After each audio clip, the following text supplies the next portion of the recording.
Hello, I am Apurva Nakada. I am a postdoc at the University of Western Ontario. And in this short lightning talk, I want to talk about how to create an online ecosystem through the use of various online technologies. This is something I implemented in my own course last fall. So let me say something about the course. This was a discrete math course of which I was the instructor. It was a fully online asynchronous course and it was being taught in this format for the first time.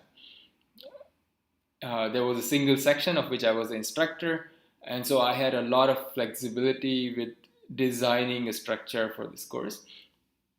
And there were approximately 250 students, and they were all CS majors, and they were mostly sophomores.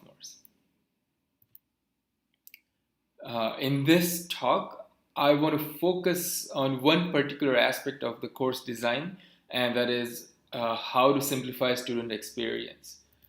I realized early on that because of because of the novelty of this online environment, students were bombarded with so many online technologies, and alongside learning the mathematics, they were also forced to learn how to use these technologies. And I really wanted to make the course experience as simple as opening a textbook or attending a class. I want to talk about two very simple ideas I had, and I hope that they'll be useful to you in some way. So the first thing I really tried hard to do was to make sure that everything was available in one place. And I'll show my course website, but in particular, I embedded the course textbook, which was online, and the discussion forums, etc. Everything was embedded in the course website itself. So all the students had to do was go to the course website, and they'll find everything they need. Secondly, I made sure that all the math content about the course was available through the textbook. And again, this is trying to mimic just opening a book and reading it. So all they had to do was go to the course textbook, and everything they needed about the course was there. Second idea I tried really hard to implement was to use a single resource for multiple purposes. So instead of having students to go to 10 different websites for each website solving exactly one problem, I had one of them do multiple things. So in particular, I used the textbook as also a place to dump all of my video lectures. Then I used the forums, which were originally meant for asking questions, also for posting announcements and stuff. And this again reduced the load of technology on students. The response from students was overwhelmingly positive. This is from a survey for the course, and the question was the instructor's use of technology contributes to my learning, and students had to mark from 0 to 7. And as you can see, out of 60 students, 46 said strongly agree, and the others, most of them are either agree or somewhat agree. So the setup I had was, I think, really effective in contributing to student learning and reducing the load of technology on them.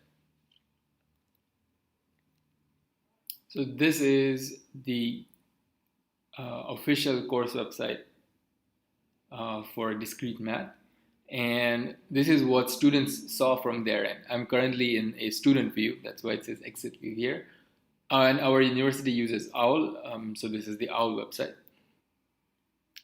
And what you're looking at right now is the textbook for this course. As you can see, the textbook is within the course website itself. The students don't have to go to any other place to access the textbook. And let me show you an example chapter. And one student logged into the chapter. Of course, there is the mathematics, and there are several exercises at the bottom and homework at the very bottom of the page. But then the thing I added to the textbook was that I embedded my video lecture within the textbook itself. And so when students needed to learn the topic or to review, say, propositions and logic operations, logical operations, all they had to do was open the textbook and everything was available to them right there. And so this simplified student learning a lot. It facilitated it and made it much efficient, and again, almost like opening a book and reading it.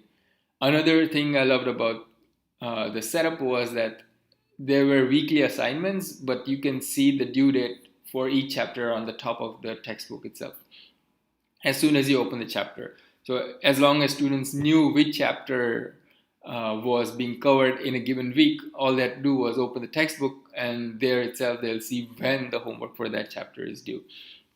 And again, the single website is taking care of all the various needs for the students in this course. Then the second thing I embedded in the book, in the course website, is the discussion forum. This was done on Piazza, which I used because of its simplicity. And again, I used it for making announcements, as well as students used it for asking questions. And as you can see, it was very productive. There were lots of questions, and this is a demo website, so none of these names are the real names. But because this website was used for making announcements and for asking questions, because students had to come to this website to see the announcements in any case, they also got used to the website and were more comfortable with asking questions. And so I really like this setup of having one website for announcements and questions in the same place. Then the office hours were also available right here. All they had to do is just click here, and if there was an office hour, which there isn't now, a link would show up here, and they just click it. Then there was some written homework for this course, which was on Gradescope, and again, it was completely integrated with the course website, and all they had to do was click it, and it'll take it to the right website. Same with WeBWorK. WeBWorK was the technology we used for creating exams, and again, all they had to do was click on the link in the course website, and it'll take them to the appropriate place. So they didn't have to worry about where to go, when to go, and all that. It was all right here. So, and as you can see, this is really minimalistic. Everything has been reduced to the bare minimum needed to make the course function. Of course, after the course was done, I opened up the gradebook and several other technical things needed for calculating the grades. But while the course was running, this is all the students saw. So they could really focus on the mathematics and not worry about the logistics of the course. And so I had very positive experiences with this setup. The few things I did not like was that even though everything was integrated within the course itself, students still had to create accounts on different websites. So even though the textbook is integrated in the course, it's embedded in the website, but it's using its own backend, and so students had to log in and create an account for the course textbook separately.